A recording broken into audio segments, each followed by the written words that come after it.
Okay, so good morning, everyone. I hope you can hear me from the back. Does it work? Is it okay? Great. Okay, so no slides this morning. It's going to be a Blackboard lecture, 2 Blackboard lectures. I hope you can see from the back. If not, please come closer. I'm trying to use larger characters. All right, so essentially, I don't know if you noticed, but the program has slightly changed, so I'm going to give 2 introductory lectures. The first lecture will be about molecular dynamics, all you need to know about molecular dynamics in order to be able to run ab-initio molecular dynamics. And the second lecture today will be, after the coffee break, will be about the ab-initio component in a molecular dynamics simulation. So what does it mean to do ab-initio molecular dynamics? So how do you use the knowledge that you have already gained in the past days about ab-initio calculations in order to do an ab-initio molecular dynamics? Okay, so this will be the second part of the morning. The first part of the morning is going to be essentially classical molecular dynamics. Classical, of course, in the sense that the equations that we evolve are classical equations, as opposed to the equations we need to solve in order to solve the electronic problem. Okay, so we're going to be talking about molecular dynamics.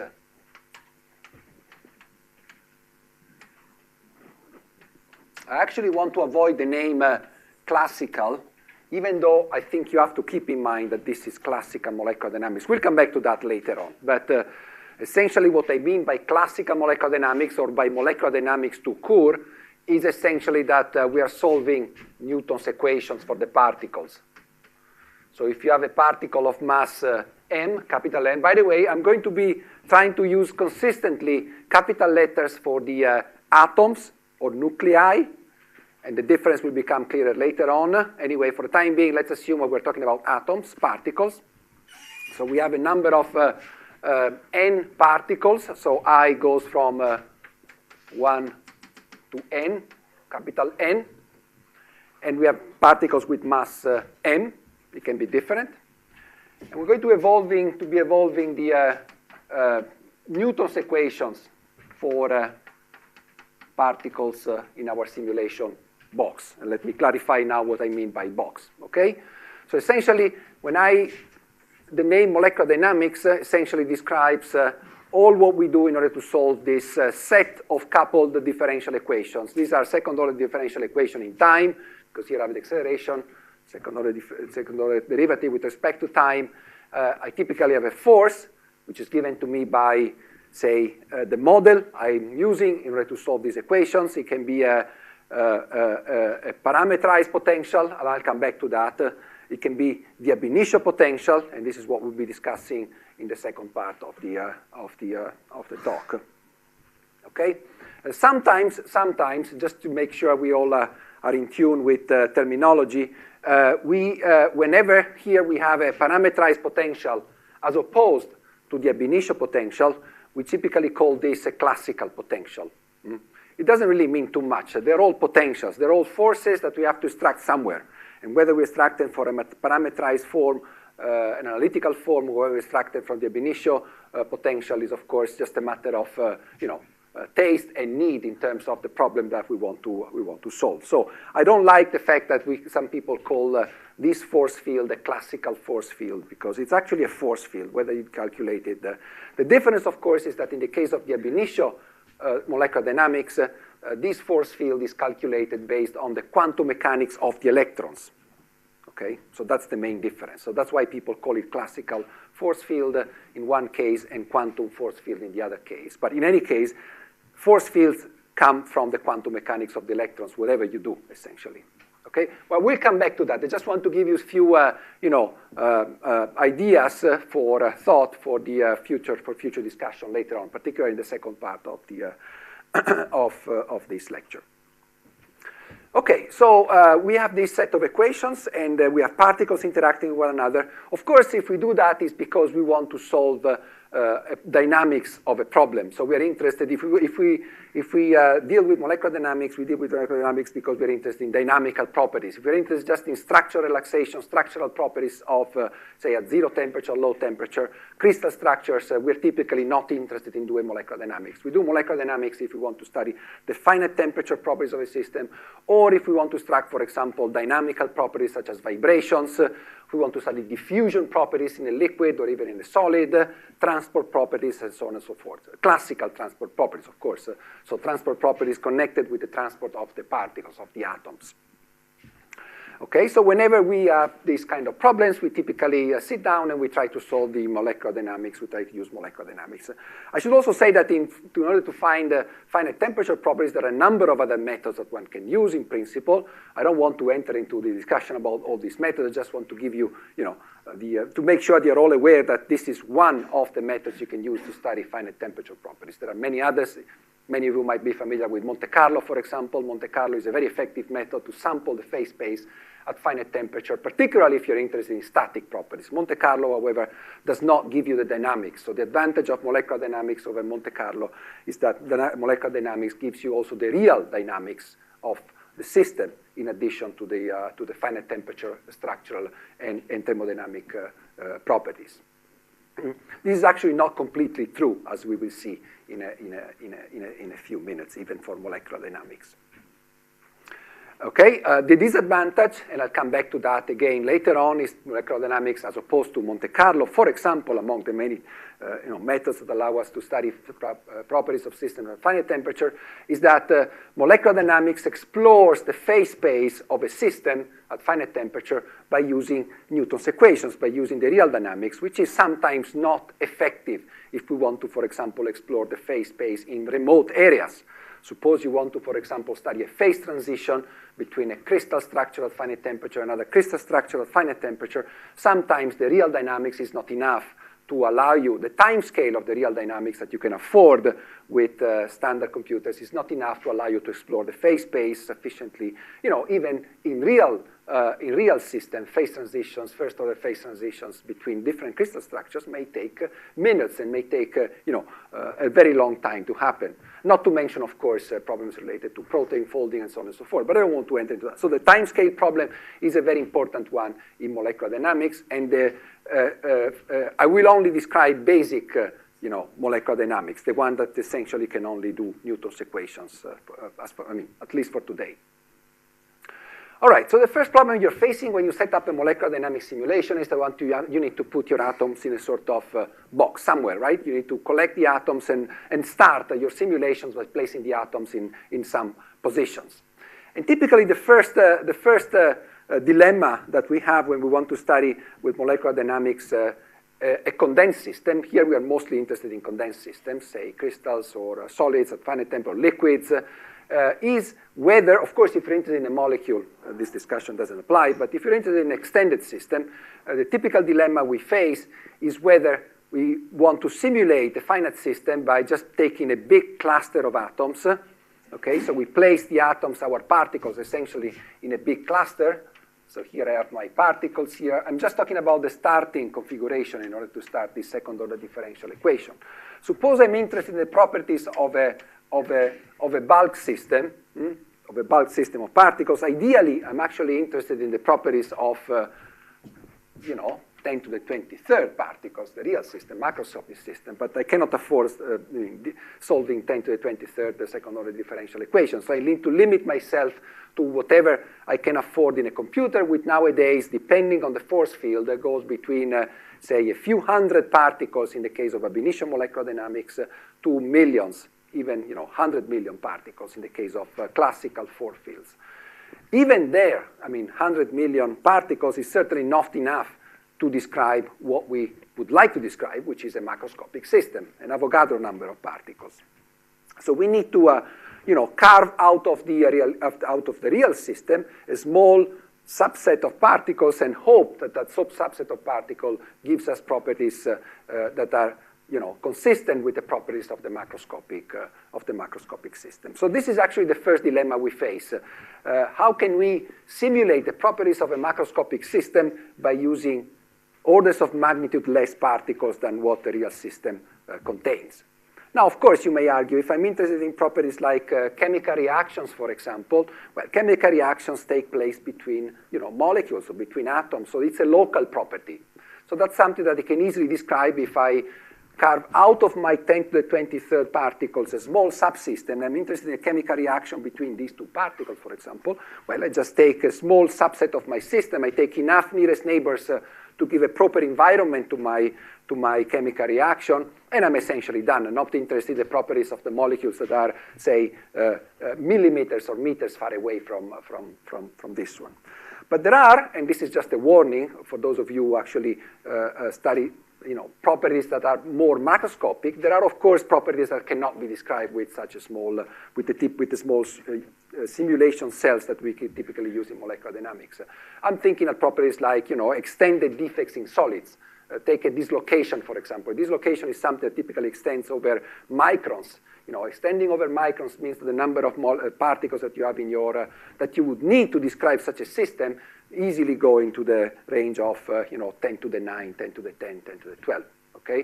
So we are, again, orders of magnitude less than the Avogadro number, but still sometimes orders of magnitude more than what we can afford dealing with a standard computer, okay? So whenever you have a problem you want to solve with molecular dynamics, you always have to ask yourself, is the size of my system, of the system that I can afford to simulate in my computer, large enough that it's going to describe properly the property that I'm interested in? Now, for, let's say, a large number of properties, of course, small cells, looking at a small number of particles is, of course, enough, like I gave you the case of the chemical reaction at the beginning. All right, so you decide how many particles you need, 1,000, for example. Let's see, 1,000 particles is enough to describe the property that I'm interested in. So the first question you ask yourself is whether I should place these particles in a cluster of particles like this with open boundary conditions, or whether I want to use periodic boundary conditions. This is a quite effective way to mimic the presence of an extended system. From a computational point of view, from a computational perspective, in principle, the two should be more or less equivalent because you're dealing with the same number of atoms, the same number of particles. In one case, you put the atoms, you put the particles in an isolated space, in open space. In the other case, you put the particles in such a way that the simulation repeats itself periodically everywhere, okay, with infinite periodicity. But the number of particles that behave independently, okay, is always the same. It's 1,000 particles in this particular case. You have 1,000 particles here, 1,000 particles here, here, and here, but all these other replicas essentially behave identically with respect to this one. So the number of second-order differential equations you have to solve is always the same. The difference, of course, is how you calculate the potential acting on this particle, for example. In the case of an open system, you will only calculate the interaction with all the particles inside the box. In the case of periodic boundary conditions, you will have to calculate the interaction with all the infinite number of particles that are, including also the periodic images. There are other ways to mimic an extended system, but let me just discuss briefly these two cases. They're actually, the community typically splits into people who like clusters calculations to mimic the properties of a solid, or people who like periodic boundary conditions to study the properties of a solid. Sometimes your code does not allow you to sum over infinite replicas, so you're forced to use an isolated system to study the bulk properties of your system. Let me just argue that for a smallish number of particles, periodic boundary conditions are actually superior to open boundary conditions, to a cluster. Let me just give you the example of 1,000 particles. Suppose you have just to give you a flavor of how the two methods compare. Suppose you have 1,000 particles, right? And you try to put them in a cluster. Well, let's assume we put them in a cube, in a finite cube, 1,000 particles. Do you have an idea of how many of these particles will actually lie at the surface of this cluster? Now, you're interested in bulk properties, so you're interested only in the properties of the particles that are inside, that are surrounded completely by other particles. In other words, if you do a cluster calculation, you're not going to be interested in the properties of these particles here, because these particles are really at the edge. They behave like surface particles. They don't behave like bulk particles. You're going to be interested only in the particles that are inside. Those will give you the properties of a solid, of an extended system. So if you have 1,000 atoms, 1,000 particles, you put them in a cube. Do you have an idea of how many of them will lie at the surface of this cube?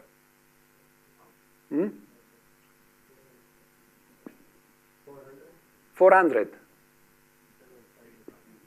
Suppose I put them in a cube and I put, a cubic in a cubic cell with within a cubic lattice.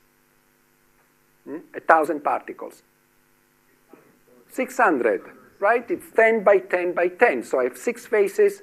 So I'm going to have more or less 100 particles. I have slightly less than 600. It's 500 and something, because I have to consider double counting at the corner, at the edges. Okay, so you see more than 50% of the particles in a cube made of 1,000 particles actually lie at the surface of this cube.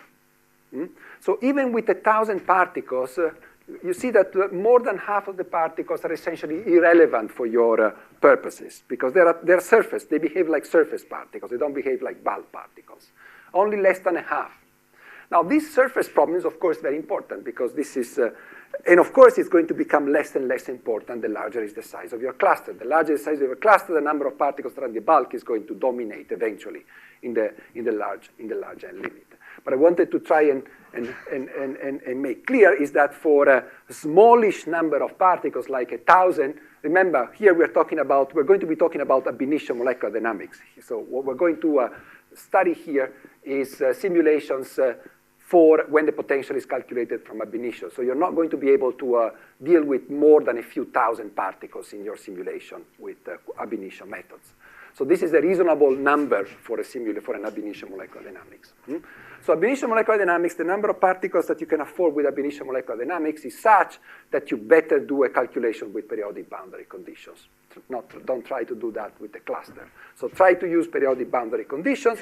In periodic boundary conditions, none of the particles is at the surface, obviously, because the particle here will see, of course, the usual set of neighbors, but also a particle here will see the usual range of neighbors, because you have to consider that there will also be the images, the periodic images of all the other particles. Okay? So this will also be surrounded by, every particle, in fact, is going to be surrounded locally by a bulk-like behavior. Of course, the drawback of a periodic boundary condition simulation is that of course, this particle is not behaving independent with respect to this one. They're actually the same. So their dynamics is exactly the same. So even the environment that this particle sees is going to be, at some point, artificially altered by the periodic boundary conditions, in the sense that it will see the dynamics at some point. This interaction will be, of course, affected by the fact that this particle moves exactly the same as so it will always be at the same distance, for example. It will never change its distance. So, but still, the local environment of every particle is going to be looking like a bulk environment. Okay. So this is what we discussed now is the between two different boundary conditions: periodic boundary conditions and open boundary conditions. And what I'm arguing is that, particularly in ab-initio molecular dynamics, you better use periodic boundary conditions. By the way, because of the way ab-initio codes are typically written, periodic boundary conditions are actually automatically included in your calculation of the electronic ground state. It's actually more difficult to do, at least if you're using quantum espresso, it's going to be more difficult to do an open boundary condition than a periodic boundary condition simulation. Okay, fine. So let me now move on and discuss briefly how we evolve the second order. So suppose we set up a calculation with periodic boundary conditions, a given number of particles. And let me now briefly discuss how we evolve the dynamics of the second order dynamics of the particle. So our goal now is to, given the set of initial conditions, of initial positions for our system, in positions and velocities, which is what defines a classical system, how we're going to solve this problem, the second order differential equation. Of course, when I say this, I automatically imply that a black box, is giving me the forces at every step in this evolution, okay? I'll come back in the second lecture about the problem of forces. For the time being, let's assume that we have a black box, that every time I give the system, I give this black box a set of positions, the black box gives me back the set of forces that apply to those positions. And again, I'll come back to the problem of how I calculate those forces later on. So for the time being, somebody's giving me the forces without any effort, okay, just like a black box. Okay, so now I'm going to discuss how to integrate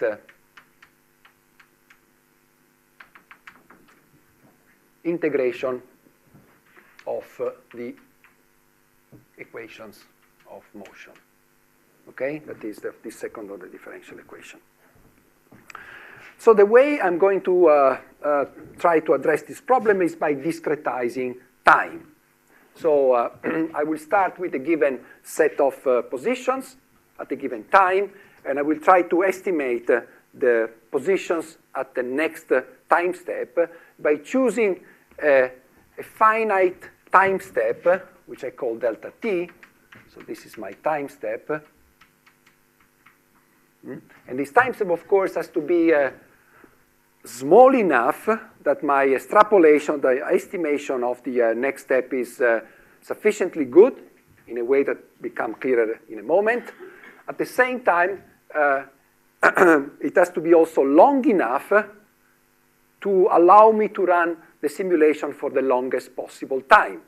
Because if I choose my time step to be too short, of course, I will have, for a given amount of real time, I will have to evolve my system for a larger number of times. Okay, so that will require me more effort, computational effort to do that.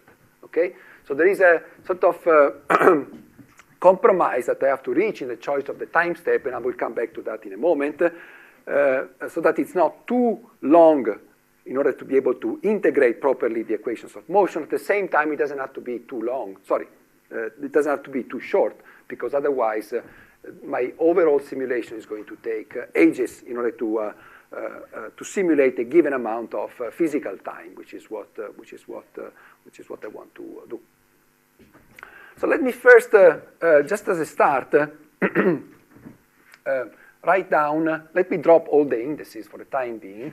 So let me just write down something essentially, very trivial, which is the fact that if I am at a given time t, and I want to try and extrapolate the position of a particle at time delta t, well, I can use Taylor's expansion. So this will be given by r at time t plus delta t times the velocity of the particle at time t, right, which is the first derivative with respect to time, plus 1/2 delta t squared, the acceleration of particle at time t, plus something which is of order delta t cube, right? This is obvious. Just Taylor's expansion of the position as a function of time using velocity and acceleration. And then I know that the error I'm going to make if I truncate the expansion here is delta t of order delta t cube, okay, which I can estimate in principle. The other thing I observe is that acceleration, if I make use of Newton's equation, well, acceleration is nothing but the force at time t divided by the mass, right? And that's something I can calculate. As I told you, I have a black box that gives me the force at every time step, at every value of the position of the particle. So if I know the position and the velocity of a particle at time t, I can calculate the force at time t because I have a black box that gives me that. Then I can estimate the position of the particle at time t plus delta t, and I will make an error of order delta t cube. which I will have to estimate, but at least I know that if I can make delta t small enough, this will be more and more accurate as an estimate. Now, there are two things to notice. The first thing to notice is that, the error I'm making is delta t cube. The second thing to notice is that I need the velocity at time t. And this is an algorithm that is only giving me the position at time delta t. Okay, so in principle, if I wanted to iterate this process, I would have to come out with something that gives me also the velocity at time t plus delta t, because I need both position and velocity at time t in order to be able to estimate t plus delta t. Okay, so this is just a starting point. Let me, however, write something a bit weird now, which is this one. Let me try to estimate the value of the position backward in time, just as an exercise. This is going to be r time t minus delta t v of t plus 1/2 delta t squared a of t. Well, now I know that this is a term that at least at order delta t cube is going to be identical to this one, but with the sign changed. So I'm writing it this way, but I have to remember the term in delta t cube is going to be the same, but with this opposite sign. The terms in delta t fourth is going to have the same sign, and so on and so forth. Anyway, it's a term of order delta t cube. And the next thing I do at this moment is to sum the two expressions. Okay, so let me sum the two expressions. So here I will have t plus delta t plus r t minus delta t equals to twice r of t. The velocity term disappears. This now becomes delta t squared a of t. What about the delta t cube term? As I said before, the term in delta t cube proper only, this will have an opposite sign, so it will cancel. So when I do the sum of this and this, I will obtain a term which is order delta t fourth, right? Because the term in delta t cube is going to cancel. The term in delta t fourth is going to have the same sign instead. So they're going to sum. So as a matter of fact, this will become something of order delta t to the fourth. Again, because the term of order delta t cube is going to cancel. So I can now rearrange it. It's quite trivial. And I have r at t plus delta t equals to 2r of t minus r of t minus delta t plus, let me now replace the force,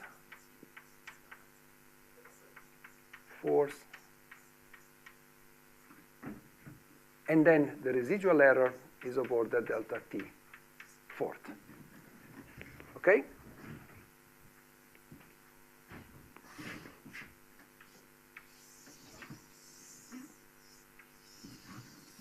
I have to put a nice square here, because this is actually a very efficient algorithm. It's called the Verlet algorithm.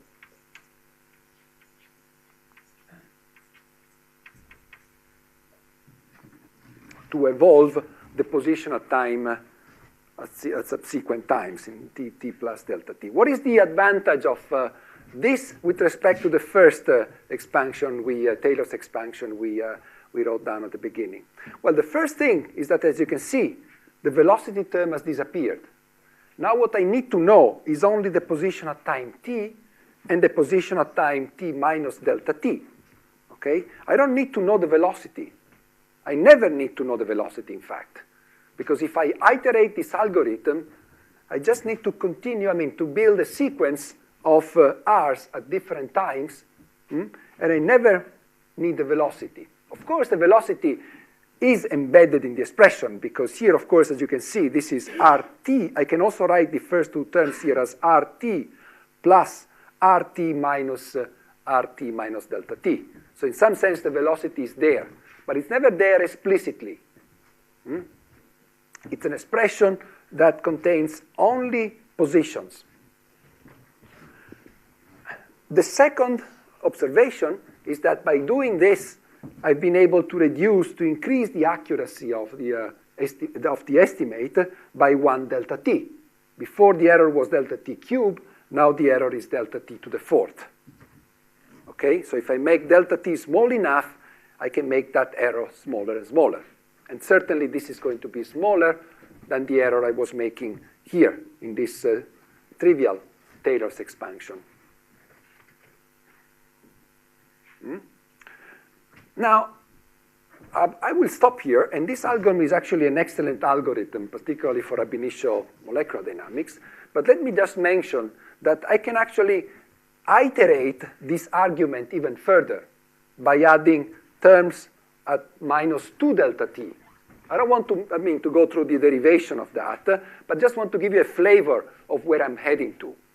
If I add terms of t minus 2 delta t, I can build a proper combination of these expressions, and I will come out with an expression that estimates r at t plus delta t using rt minus delta t, and rt minus 2 delta t. So I'm adding more and more information about the past of my trajectory. Places I've already been so I know the values of r. And by doing that, I will be able to increase the accuracy by decreasing by 1 delta t every time. Okay? So by some additional algebra, which I'm not going to do here on the blackboard, one can easily show that one can obtain an expression for r t plus delta t, which contains also t minus 2 delta t, so 2 steps before, and which leads to a delta t to the 5th error if I truncate the sum up to the 4th, if I stop it here where the force is. So I can make it more and more accurate. At the expenses of what? Well, at the expenses of keeping in memory more values of the previous positions, right? Well, in the past, in the 60s, keeping vectors in memory was quite expensive. Nowadays, keeping 3n 1,000 real numbers, it costs nothing, so we could easily do that. The reason we don't do it in ab initio molecular dynamics is that in ab initio molecular dynamics, simulations are actually very short because the total time we can simulate our system is essentially limited by the complexity, by the time it takes to calculate the force from ab initio. So we are going to be able to simulate only a short amount of real time, which means the total number of times we have to iterate this equation is typically of the order of, say, 100,000 times, rarely 1,000,000 times. And if you integrate, if you iterate this equation of the order of 10 to the 5th times, you will see that an accuracy of dt to the 4th is more than enough. If you want to simulate your system for, nanoseconds or microseconds, then you need to be extremely careful about this error, because this error at some point might lead you to a divergence of your trajectories. But for the short kind of simulations that you can afford with ab initio molecular dynamics, due essentially to the fact that it's very complicated to calculate the force field, so to calculate this term here in ab initio molecular dynamics, this is actually the most where 99% of the CPU will go, if you do an ab initio molecular dynamics, will go in the calculation of this force from the quantum mechanical problem in a way that will become clearer in the next lecture. Okay? Otherwise, this expression is typically quite accurate, and it's called the Verlet algorithm. It's the standard integrator that you will find in an ab initio molecular dynamics code. All right. By the way, if there is any question, don't just stop me and ask questions if you wish. Is there any question at this point? All right, no question. Just stop me at any time if you wish. Okay.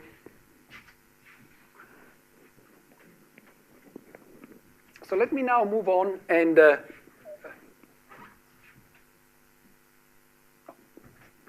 and give you an idea of how one starts, runs, and finally extracts properties out of a molecular dynamics simulation.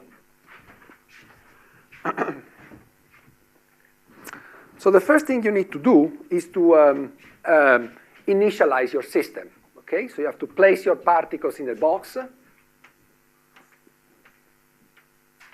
and you have to decide where to place them, of course. Well, if you're dealing with a crystal, it's easy, because you place them in crystalline positions. If you're dealing with a liquid, it's a bit more tricky, because a liquid, has the particles are in principle disordered, but they're not completely disordered. It's not enough to place your particles randomly in your box to obtain a reasonable configuration of a liquid. For example, distances between particles have to behave properly. They have to follow the proper probability distribution. And we'll talk about that later on. So even setting up a calculation of a liquid, actually setting up a calculation for a liquid is sometimes more complicated than setting up a solid calculation, because in a solid, you're helped by the fact that you typically know the crystal structure. You just take the crystal structure and you place your particles inside your box, typically by replicating your crystal structure several times. Because again, if you're interested in molecular dynamics, it means you're interested in finite temperature properties, and therefore starting a single unit cell is not enough, because fluctuations can be different in different unit cells. And in fact, this is the information that you want to extract out of a molecular dynamics simulation. So you need to start from a set of positions at time 0 in some way. And then you need to, in principle, a classical system is defined by a set of velocities, right? If you give positions and velocity, you essentially describe completely a classical system. Of course, in the framework of the Verlet algorithm, you typically don't give velocities, but you give the position at time minus delta t, right? So typically what you do is you okay? It's equivalent to saying that you're giving the velocity, because the difference between these two objects divided by delta t is a good estimate of the velocity, at least if you believe that delta t is small enough to give you the velocity, okay? So it's equivalent. So I would say giving this or v at 0 is, from a statistical physics point of view, the same, essentially. But in practice, in a Verlet, if you use the Verlet algorithm, you should give R minus. Of course, you can also give velocities. And if you give velocities, the code will automatically estimate Ri at time minus delta t by inverting, right? Because Ri 0 minus Ri minus delta t divided by delta t, this is taken as an approximation of the velocity at 0. It's not an exact approximation, but within delta t is a good approximation of the velocity. Okay, so you can give either this or that, and the code will start. Will start, and will have all the information you need in order to start the classical molecular dynamics simulation. Then you will start using your Verlet algorithm, and you will start monitoring the properties of your system. You're very likely going to be far from the true equilibrium state of your system. I mean, if you're actually close to the equilibrium state of your system, you probably don't even need molecular dynamics to tell your system. Your initial configuration is already a good representation of your system. So in some sense, molecular dynamics is useful because it brings you to the equilibrium state of your system, in addition, of course, to give you the thermal properties of your system once you've reached equilibrium. So you need to monitor some properties of your system when you evolve your simulation. So here I have time, and here I have some properties. We just mentioned that time is always discretized. So there will be delta t, 2 delta t, 3 delta t, 4, and so on and so on and so forth, right? And they have to be small enough. So we start monitoring some properties of your system. Before I actually start discussing the thermalization of my system, let me briefly discuss the choice of delta t.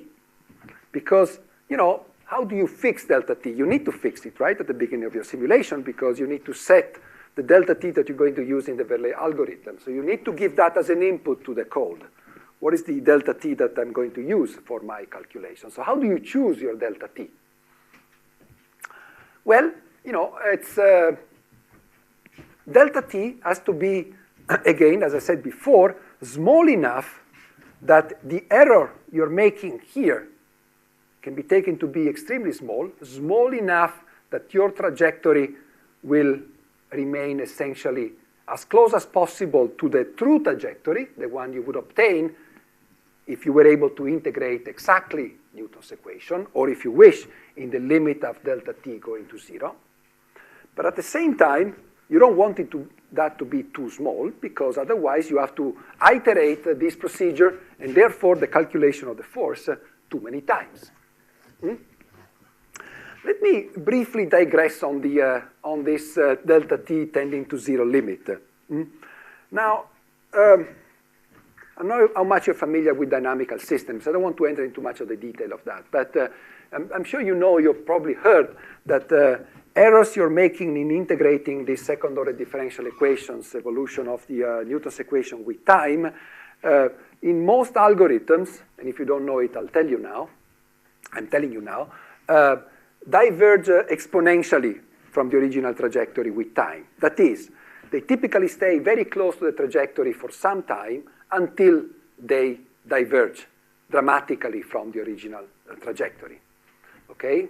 This has to do with the fact that in dynamical systems, in small differences, small errors accumulate, and they accumulate, because every time you integrate, you're accumulating the error. You're making an error, so the next estimate is going to be affected by the error you made before. So this is a sort of an exponential process that typically keeps the trajectory stable for a given time until exponentially the trajectory diverges with time from the one you would obtain with the vanishingly small delta t, or the continuous integration, the exact integration of your trajectory. As I said before, in ab-initio molecular dynamics, this is not such a serious problem, because the total length, real length in time of the simulations is typically quite short. It's typically of the order of picoseconds, 10 picoseconds, 100 picoseconds. Okay? So this is rarely a problem.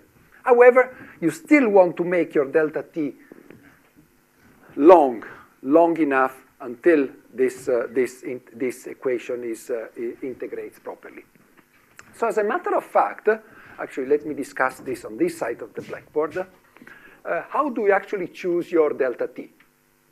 Now let me take the simplest possible problem, the harmonic oscillator. I can actually do the exercise in 5 minutes on your PC if you wish. So implement Verlet equation of motion and use the simple harmonic oscillator here. So as a force, a single particle, a single harmonic oscillation, a single frequency, a single everything, okay? You can do the exercise in 5 minutes on your, you can write a 10-line piece of code that integrates this, and here, instead of F, you put K times R, right? The restoring force of minus K times R, the restoring force of an harmonic oscillator. So an harmonic oscillator, the reason this is interesting as a problem, it's an extremely simplified, of course, problem. The reason it is interesting is because it has a well-defined time scale, which is the frequency of the oscillator, okay? So the question you may ask yourself, in this extremely simple case of a simple harmonic oscillator, what is the largest value of delta t that guarantees stability of your trajectory for a sufficiently long time? Sufficiently long time may be of the order of, say, 1,000 or 10,000 cycles. Well, it turns out that if you want, this would be the exact solution of the harmonic oscillator problem. So this is R, and this is T, of course, with the proper initial conditions. In this particular case, 0 position and finite velocity. So this is the solution if I were able to solve it. In fact, I'm able to solve the problem analytically. It's a simple harmonic oscillator.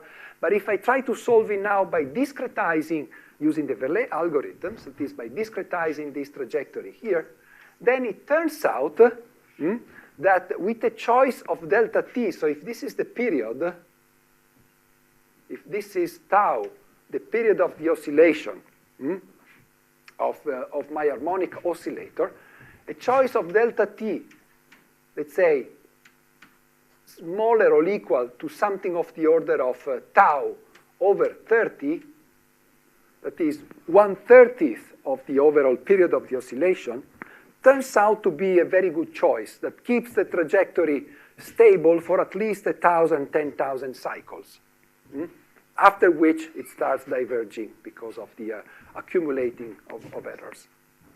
It's just a rule of thumb, and you can do the exercise yourself on a PC easily. Of course, the real system is not as simple as an harmonic oscillator. Your real system will contain vastly different dynamics. For example, if you're simulating water, you're going to have the fast dynamics of the stretching of the OH bonds, the slow dynamics of the translational dynamics of the water molecules. So you're going to have completely different time scales in your evolution. However, if you're interested in integrating your equations of motion, what you have to make sure is that you are able to integrate the fastest degrees of freedom. Because if you integrate the fastest degree of freedom, that choice of delta t, of course, will allow you to integrate also the slower ones. So you have to identify in your system the fastest degree of freedom. For example, in the case of the water, of liquid water, it's going to be the stretching mode, the OH stretching mode. You look at that, you get a rough estimate of that frequency, and then you take, as a delta t, something of the order of 1/30, 1/40, or something like that, of the period of the stretching mode of the OH molecule. That choice of delta t will guarantee stability of your algorithm for a sufficiently long time as you can afford in an ab-initio molecular dynamics. Of course, the determination of what is the fastest time scale in your system depends on the system. For water, we know it quite well, right? Regardless of the properties that you're interested in, you just look at the table, it's going to be of the order of 4,000 wave numbers, right? So if it's not 4,000, it's 3,800, but it's more or less in that ballpark. So you can easily estimate the value of delta t. For other systems, you have to come out with some other reasonable estimate of the fastest degree of freedom in your system, and as a consequence, try to fix your delta t appropriately in order to be able to integrate your equation appropriately. Now, I'm going back now to, it is just a rule of thumb, of course. It's just a rule of thumb that you always have to check when you do a molecular dynamics simulation. So let me go back now to my protocol to do molecular dynamics. The first thing you do when you start a molecular dynamics simulation, and you start by monitoring the constant of motion, if there is one. But in most cases, you actually do have a constant of motion. In the specific case of what we've been discussing so far, which is the integration of Newton's equation, there is an obvious constant of motion, which is the total energy of your system. Not the total energy in the electronic structure sense, but the total energy in a classical mechanics sense. That is, if I construct the sum of all the sum over all particles of the kinetic energy plus the total potential of my system, let me call it U. Okay, this quantity here in classical mechanics, if I'm using Newton's equation to evolve my system, has to be a conserved quantity.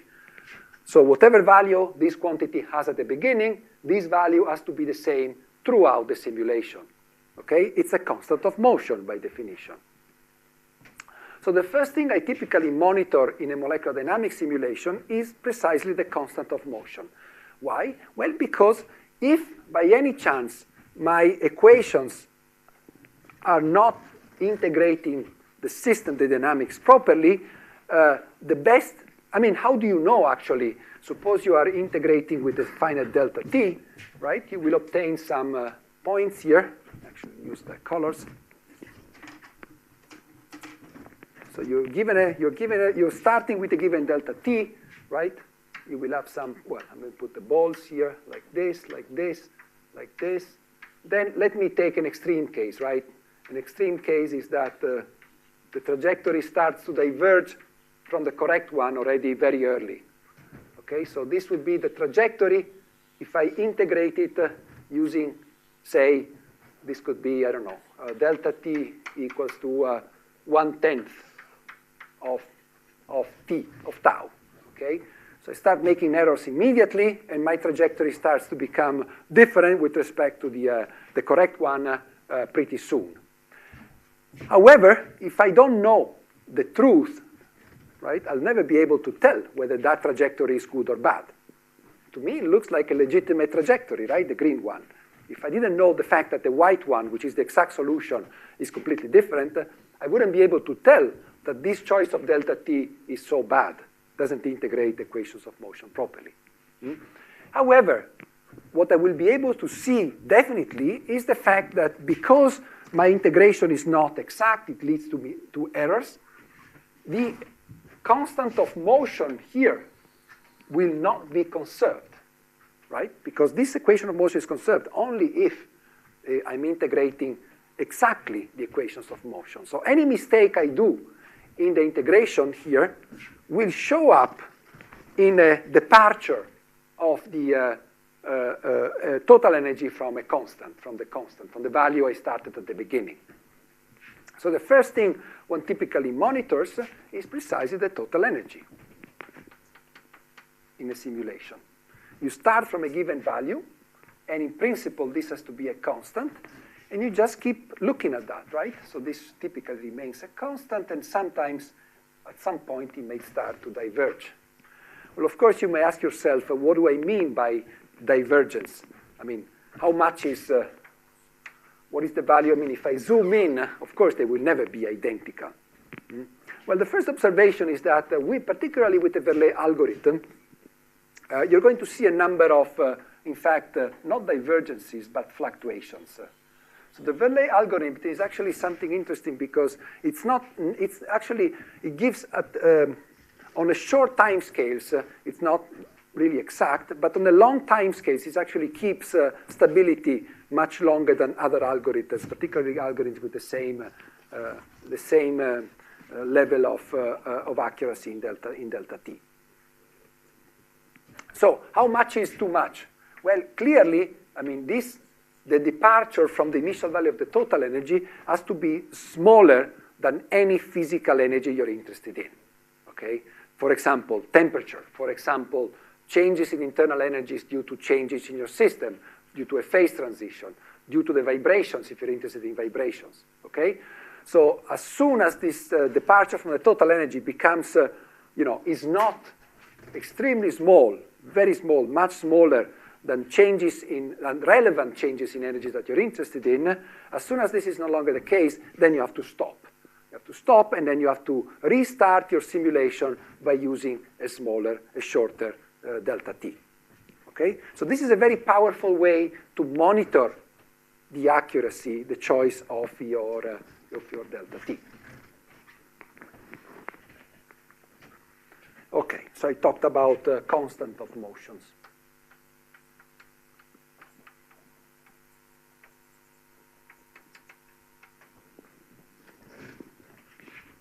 Of course, there is something more that you may wish to extract from a simulation, in addition to the constant of motion, which is a trivial, which is an obvious quantity. It has to be a constant.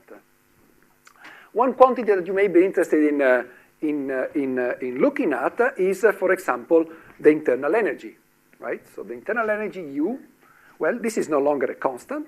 The sum of the two is a constant, but this internal energy will probably do something like that. Let me give you an example of a typical behavior of an internal energy. So this is U as a function of time. So I'm showing this example because it's showing something. Something is happening in the system.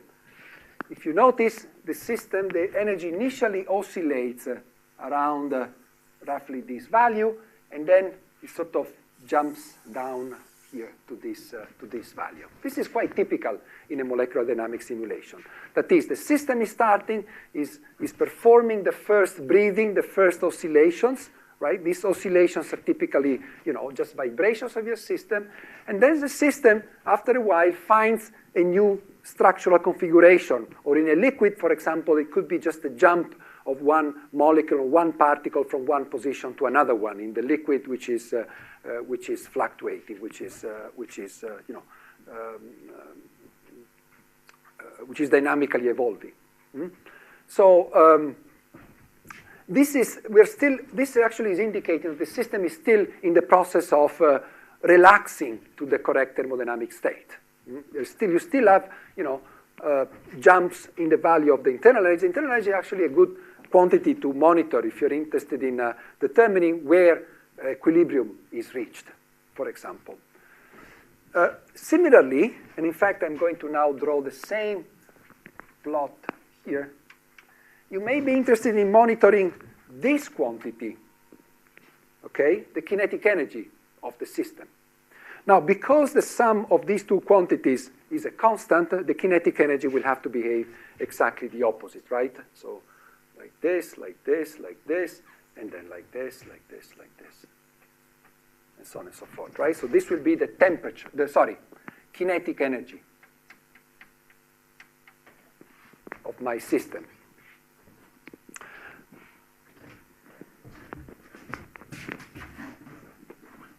Now, kinetic energy is, of course, related to temperature. I already said it, right?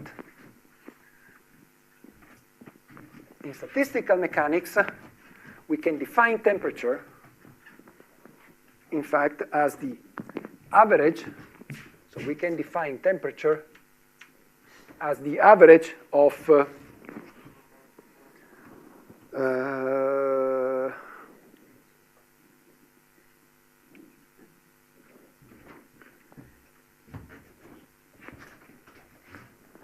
one over 3n, the average value of the kinetic energy, of the total kinetic energy of my system, right? Because I have 3n degrees of freedom, 3n velocities, 3n degrees of freedom, so I can define, this is kBT, of course. So I can define temperature as the average of the kinetic energy divided by the number of particles. In fact, I can even, in molecular dynamics, define an instantaneous temperature as the instantaneous, let me start by that, as the instantaneous value of the kinetic energy. So that's something very common in molecular dynamics. You define a temperature which is not the real temperature in a statistical mechanics point of view, but it's the instantaneous temperature that your system has during your simulation. And of course, the temperature of your system will be the average of this time-dependent temperature, that is the average over time of the kinetic energy. Of course, this will also be oscillating, but the hope is that after a while, this kinetic energy will sort of stabilize to a given average. What this is telling you is that the system is thermalized. The system has reached the thermal equilibrium state. The system is still oscillating because it's evolving among the different equivalent configurations that are characterizing the system at a given thermodynamic state. So the system is always oscillating, but at least it is oscillating around an average which is always the same. At which point you can declare your system equilibrated.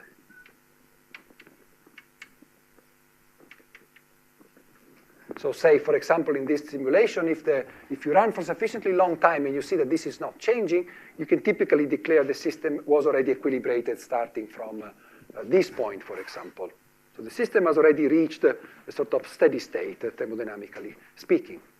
And therefore, the temperature of your simulation will be the temperature, the average temperature that the system has after it is equilibrated, the average temperature that the system has. So this will be the temperature of your system in this particular molecular dynamic simulation.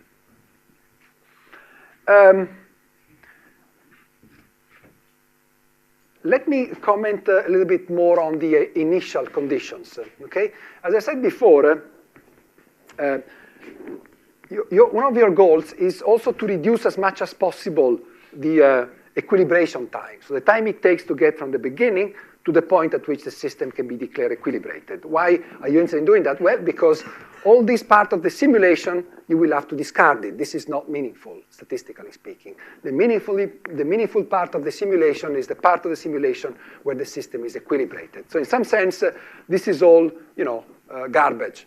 And you want to minimize as much as possible the amount of garbage. You want to reduce as much as possible the time it takes to get to equilibration, after which, of course, you start accumulating your averages. So what I'm trying to say is that the closer you are to the equilibrated state at the beginning, the faster will be the equilibration, and the smaller will be the amount of garbage, the amount of time you waste in reaching thermal equilibrium.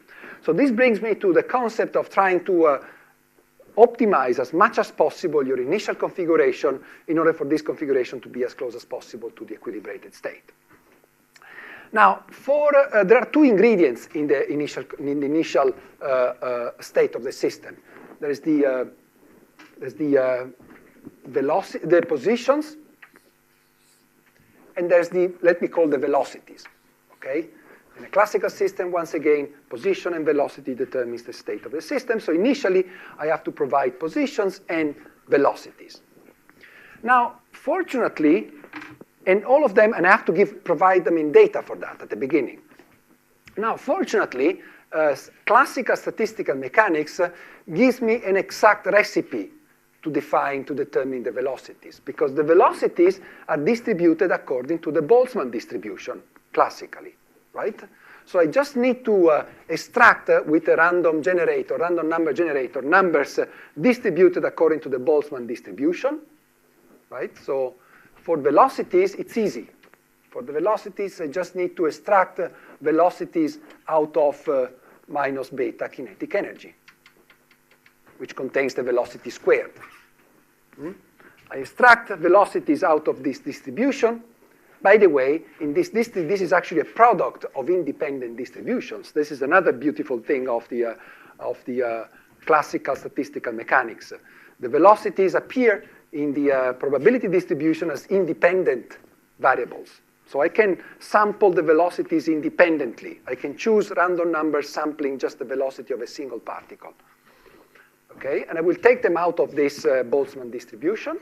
And I start the simulation with velocities which are essentially correct. All right? No mistake. The problem is the positions. Because the positions, I need to sample, not just, there is no trivial way to sample the positions. The positions, if I want to use if I'm using classical mechanics, these are, let me say here, I would actually have to take them from e to the minus beta u, this one, right? So the correct distribution of positions is determined by the Boltzmann factor, but where here I have the potential, u, which is a function of all the positions. Now, this is a much more difficult exercise. Sampling that distribution is a very difficult exercise. Actually, if I knew how to sample this, how to extract values of R that sample this distribution properly, I would have solved the problem. I wouldn't need to do my molecular dynamics. My molecular dynamics is precisely an algorithm that will eventually lead me to explore, to sample this distribution. Think in terms of Monte Carlo, right?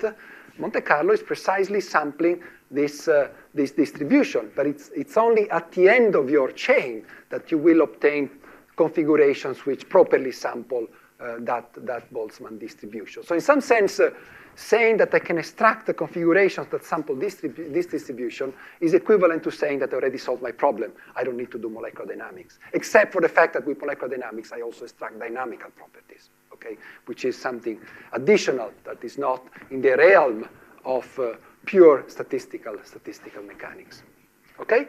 So I can, approximate this U. I can decide if I know more or less what are the force constants of my systems, I can try and, displace the particles in such a way that more or less I'm sampling this distribution. But once again, this is going to be the most difficult exercise. And sometimes you just take random positions and just hope that your molecular dynamics will itself lead you to the correct equilibrated state. Of course, the price you pay is that this equilibration time is longer. Okay. Oopsie, I'm going a bit slow now.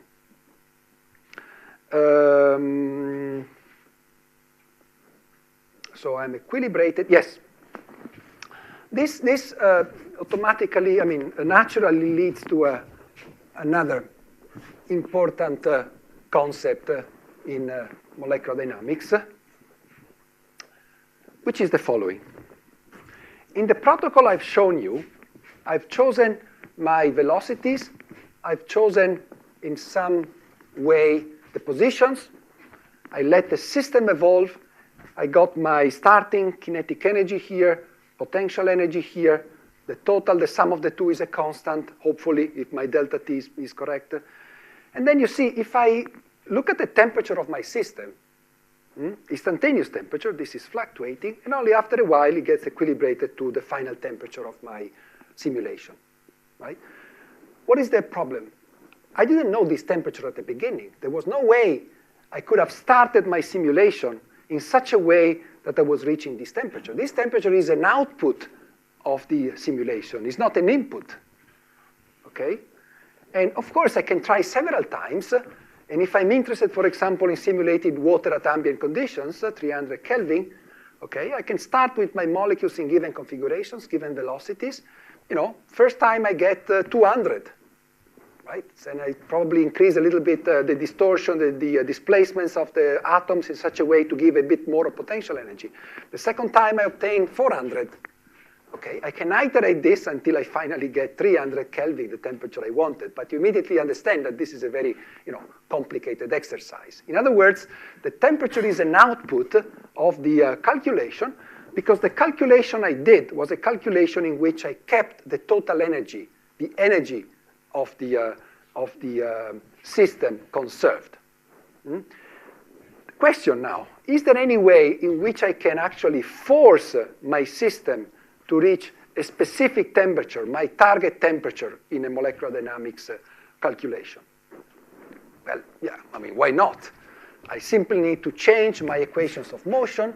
So instead of evolving my equations of motion in the standard way, well, let me drop the indices here. Okay, with the external force, maybe what I can do is I can add some friction, right?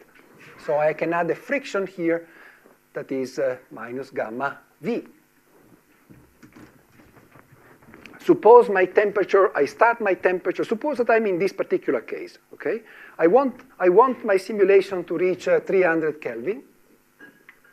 So at the beginning, suppose I don't know the final thing. At the beginning, it was 200 Kelvin. So how can I bring my simulations to 300 Kelvin? Well, I can slowly force my particles to accelerate. Well, in this particular case, then gamma would have to be negative, right? If gamma is negative, the particles accelerate. I can play with this gamma, right? I can think of this as friction, but friction is slowing down my particles if gamma is positive and accelerating the particles if gamma is negative, of course. So I can choose gamma, and I can make it negative if I want to accelerate them, and I can make it positive if I want to decelerate them. Well, slow them down. Okay? That is, if I notice at some point that my temperature, instantaneous temperature, is below my target, I put a negative gamma here. If I notice that they go above a given temperature, I slow them down until eventually I will reach the correct target temperature. For example, I could say the gamma is alpha times T instantaneous minus T target. Let's see if this is correct. If T is below, its gamma is negative and then accelerate. Yes. Okay? For example, I can have a friction coefficient that depends on the instantaneous temperature. If the instantaneous temperature is below the target temperature, you see, this is negative, and the particles will accelerate. If the If the instantaneous temperature is above the target temperature, the system is hotter than it should be, then gamma is positive and the particles will slow down. So this is a simple trick that I can introduce in my calculation, and eventually the system, the trajectory will have to reach the target temperature on average, right? Because I'm accelerating or decelerating my particles depending whether I'm above or below the... There are other ways to do that. I mean, there are ways, a bit more abrupt ways, like, for example, if my velocities, what I can do instead of decelerating or accelerating, I can take my velocities and I can scale all the velocities upwards or downwards by a fixed factor, depending on whether I'm above or below the target temperature, right? This is one possible mechanism, but another mechanism is to say, well, I just change the velocity at time t plus delta t of all particles in t target divided by t instantaneous, of course, square root v of t. This is an even more abrupt way to change the dynamics, because what I'm saying is that at every time, well, not at every time. If I do it every time, the velocity will always be the target. The temperature will always be the target. But every now and then, I look at my velocities, I calculate the instantaneous temperature, and I scale the velocities in order to, bring them up if my temperature is too low with respect to the target one, and vice versa. And of course, I'm using the square root because temperature depends on the velocities like a square. So the temperature is the square of the velocities. So I'm just, listing two possible ways in which I can artificially modify my dynamics and force the system to get to the correct temperature. Now, the problem with this method, there are two kinds of problems with these methods. The first problem is that these methods are, they affect the dynamics. So the dynamics you obtain using these methods is not the real dynamics of the system, because I'm altering the dynamics of the particles. So if my goal is to extract dynamical properties, for example, vibrations, transport, coefficients, and so on and so forth, I've affected the dynamics in a way that, it depends on the way, the artificial method I used. The second problem is that it can be shown that none of these methods ultimately sample correctly the canonical ensemble. That is, if I were interested in simulating my system in a canonical ensemble to extract properties that can be extracted in the canonical ensemble, you might remember from your thermodynamics classes that the thermodynamical ensemble is the ensemble in which you fix the number of particles, the volume, and the temperature of your system. This ensemble has very specific properties in terms of thermodynamic observables. Well, turns out that this kind of dynamics does not reproduce the statistical properties of the canonical ensemble. So what you have to do, in fact, is to take your system, bring it to the right temperature, switch off these artificial tools, and then after that, hope that the temperature remains where you brought the system to, the same temperature that you equilibrate. Not necessarily, but in most cases it does. After which, you are again back to standard Newton's equations. Let me remark actually that this way of evolving the equations of motion is equivalent to the NVE, right? Where you fix a number of particles, volume, and total energy of your system. Okay, so solving Newton's equations only is equivalent in statistical mechanics to sample the NVE ensemble, which is also called the microcanonical ensemble.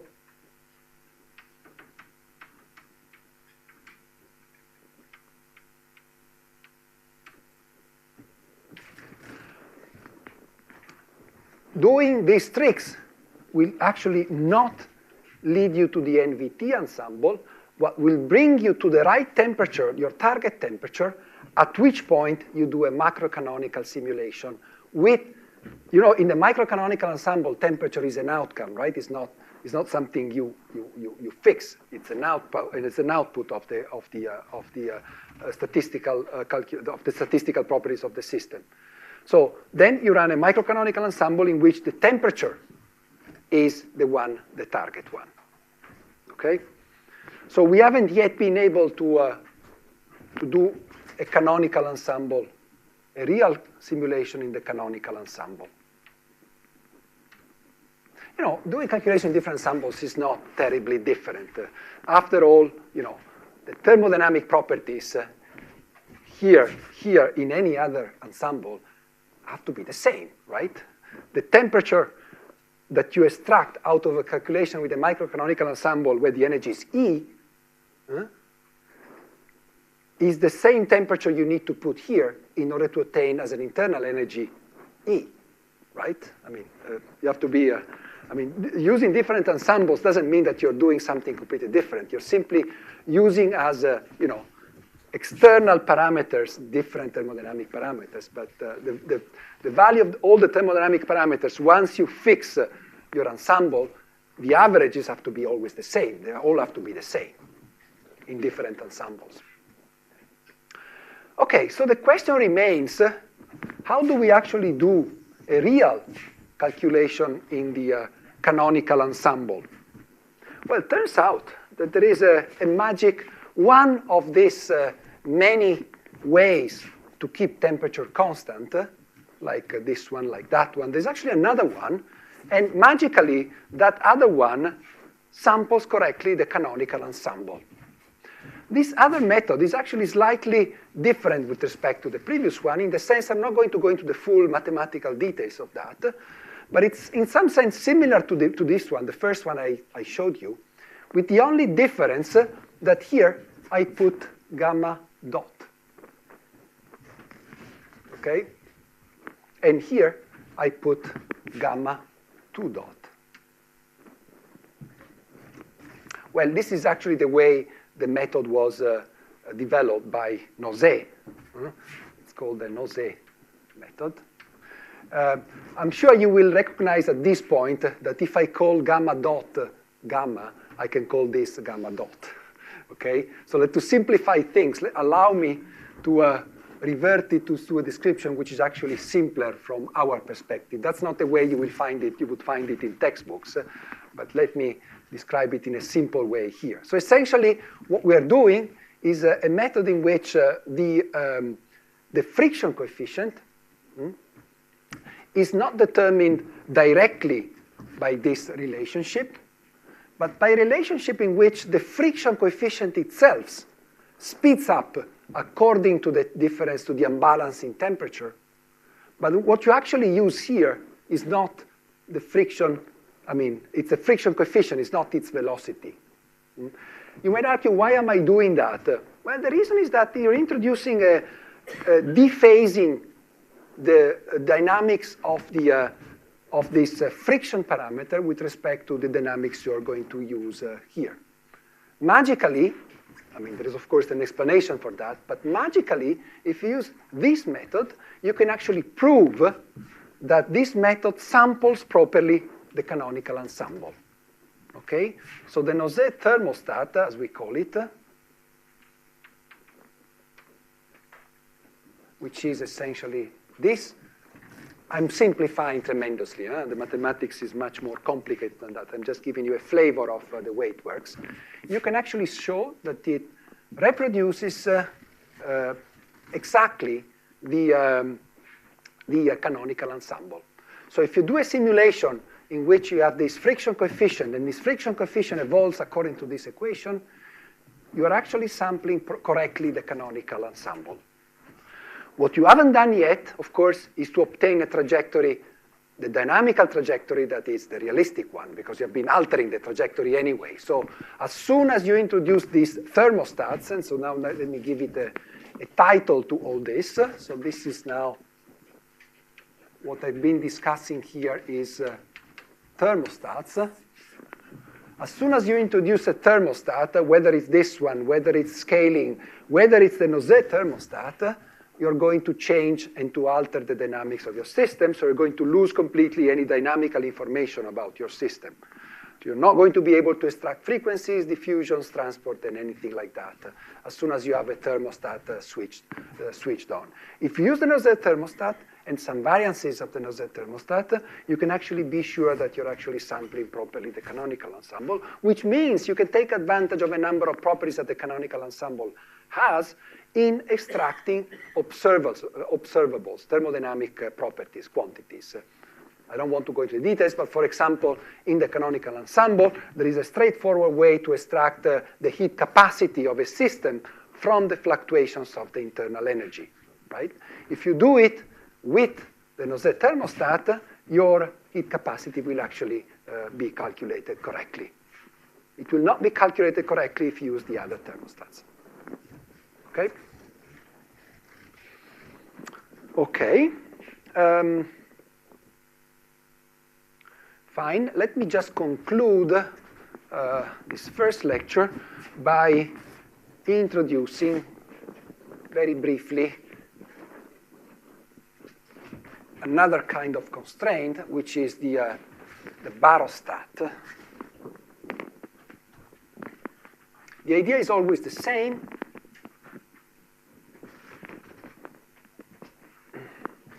If you're doing a simulation in which microcanonical simulations, NVE, you're fixing the volume of your, this is the standard microcanonical simulation, the one I've been describing in the first part of my lecture.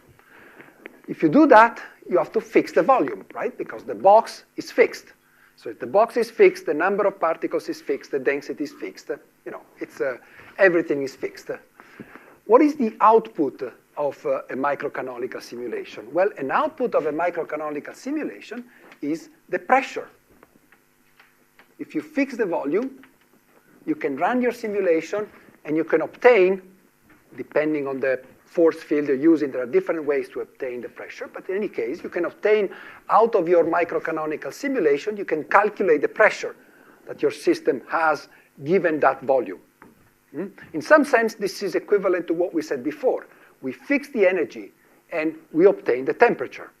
But sometimes we are not interested in working at a given volume. We want to simulate water at ambient pressure. We don't want to simulate water in a given volume, at a given density. Well, in water it's simple, because in water we know what is the density at ambient conditions. But suppose we didn't know the density of a system at ambient conditions, the question should be, how do I work at ambient condition, not how do I work at a given value of the density. So the argument is exactly the same as the one we discussed before for the temperature. We need to come up with a way to modify the volume of the simulation in order for the simulation box, for the volume of the simulation box to arrive at a condition of of a given value of the pressure. So I have to introduce a dynamics on the cell. So if this is my initial cell, I have to introduce a way to modify this cell. Okay, for example, make it bigger.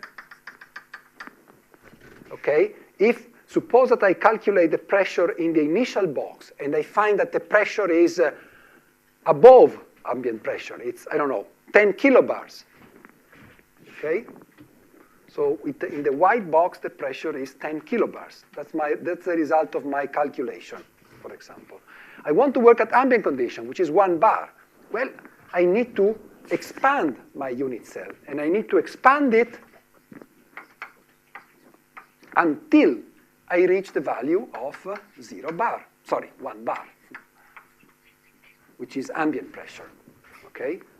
So I have to introduce a dynamics on the cell, for example, on the volume, and there are different ways to do that, such that, right, at the end, the equilibrium pressure of my system is the target one. So, for example, I can introduce a dynamics. I can say that, well, V can change, the volume can change in different ways. I can use, for example, a dot here with time, something which is proportional to, I have to be careful with the signs, P target minus P at time t. And this is the volume. Let me see if this is correct. So I need to change the volume, make it bigger if the target pressure is higher than the calculated. So in this particular case, the calculated pressure was smaller than the target pressure, and so I have to reduce the volume. Sorry, I have the calculated, sorry, the opposite. Sorry.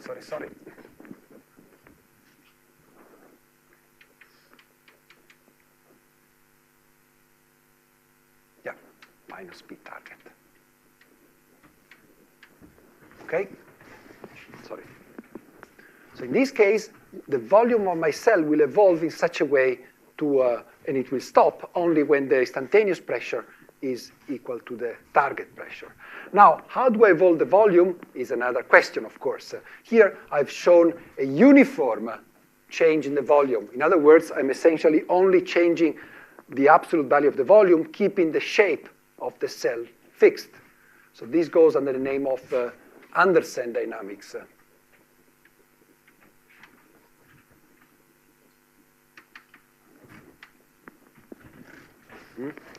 There is also the possibility to work separately on the different, this is H1 and this is H2, okay? The two vectors that define the cell. This is in 2 dimensions, of course. In 3 dimensions, there's 3 vectors that define the cell. I can actually introduce the dynamics separately on the lattice vectors. I can have these lattice vectors change, okay? Also in direction, not just in length, in order, so that this cell can actually adjust dynamically until the target pressure is reached. This is particularly useful in the case of solids, because in solids, equilibrium may not necessarily mean that you're expanding your system or shrinking your system. You may also have to change the relative length of the unit vectors of your crystal cell. So it's important to allow a variation also in the parameters, in the individual lattice parameters of your simulation box. The way to do that, so if you change not just the volume, but you evolve also the lattice parameters, there is the method that's being developed by Parinello and Raman.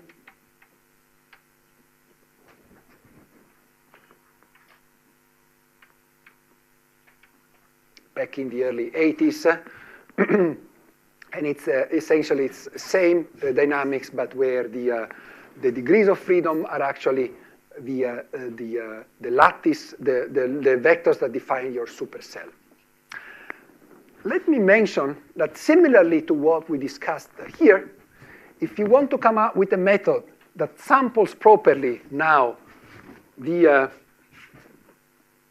constant pressure, and let me put an H here because this is the enthalpy now, it's no longer the energy, but it's the enthalpy, that samples properly the constant pressure and enthalpy ensemble, you actually have to make the trick a little bit more sophisticated. Actually, you put here a second derivative instead of a first derivative. Okay? Similarly to the Nozé thermostat, you can show that by just changing slightly the dynamics, the principle remains the same in some sense. You're introducing the dynamical equation that brings you to the equilibrium. But the actual way, specific way in which you implement it, if you use second-order equations, magically, these equations, in fact, the Parinello-Raman are actually second-order equations on the lattice parameters, you can show that these second-order equations, so Parinello-Raman here, for example, which is a second-order equation, can be shown to sample properly the constant pressure and constant enthalpy thermodynamical ensemble. So observables that you extract from a Parinello-Raman simulation are correct thermodynamic properties as if you were calculating them from the NPH ensemble. Of course, nothing prevents you from combining these two thermostats, the thermostats and the barostats, and do a simulation in the NPT ensemble, right? You would have to combine thermostats and barostats. There are some, subtleties that you have to be careful when you apply both thermostats, both stats to your system. But ultimately, you can actually do a simulation in the true pressure and temperature, constant pressure and constant temperature ensemble, which is in some sense, the one which is closer to the truth, the one that typically you aim to, because the goal is typically to find the properties of your system at conditions of pressure and temperature, typically, and not at certain conditions of volume or internal energy of your system, right? So this is actually the most powerful ensemble, and people typically choose to work in that ensemble unless there is a specific reason not to do that. Okay, I think I'll stop here, and I will add a few things in the second lecture still about classical molecular dynamics, so for about 20 minutes from 11. And then I will, in the remaining hour, I will discuss the ab-initio component into molecular dynamics. Is there any question at this point? Yes, many questions.